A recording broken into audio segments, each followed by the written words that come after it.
সাধারণ মেয়ে, তৃতীয় পর্ব। কি করে জিতিয়ে দেবে? উচ্চ তোমার মন, তোমার লেখনী মহীয়সী। তুমি হয়তো ওকে নিয়ে যাবে ত্যাগের পথে, দুঃখের চরমে, শকুন্তলার মতো। দয়া করো আমাকে, নেমে এসো আমার সমতলে।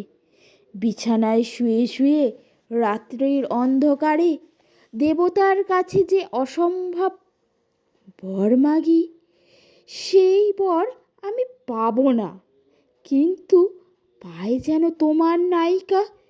রেখো না কেন নরেশ সেনকে 7 বছর লন্ডনে, বারবার ফেল করুক তার পরীক্ষায়।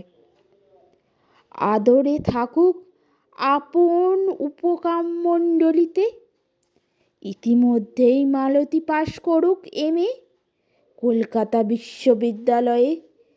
গণিতে হোক প্রথম তোমার কলমের এক আঁচড়ে, কিন্তু ওইখানেই যদি থামে, তোমার সাহিত্য সম্রাটে নামে পড়বে কলঙ্ক। আমার দশা যাই হোক, খাটো করো না তোমার কল্পনা। তুমি তো কৃপণ নও বিধাতার মতো।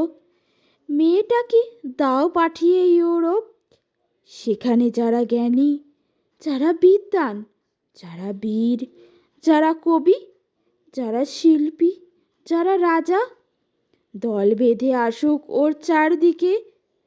জ্যোতির্বিদের মতো আবিষ্কার করুক ওকে, শুধু বিদুষী বলে নয়, নারী বলে। ওর মধ্যে যে বিশ্বজয়ী জাদু আছে, ধরা পড়ুক তার রহস্য। মূর্খের দেশে নয়, যে দেশে আছে সমাজদার, আছে দরদি, আছে ইংরেজি, জার্মানি, ফরাসি। মালতীর সম্মানের জন্য সভা ডাকা হোক না, বড় বড় নামাজদার সভা। মনে করা যাক সেখানে বর্ষণ হচ্ছে মুষলধারে চাটুর বাক্যে। মাঝখান দিয়ে সে চলেছে অবহেলায়, ঢেউয়ের উপর দিয়ে যেন পালের নৌকা। ওর চোখ দেখে ওরা করছে কানাকানি।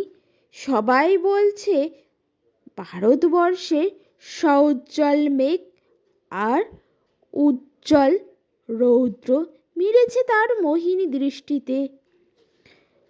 নরেশ এসে দাঁড়াক সেই কোণে, আর তার অসামান্য মেয়ের দল। তারপরে আমার নোটে শাকটি মুড়লো, স্বপ্ন আমার ফুরলো। হায় রে সামান্য মেয়ে, হায় রে বিধাতার শক্তির অপব্যয়।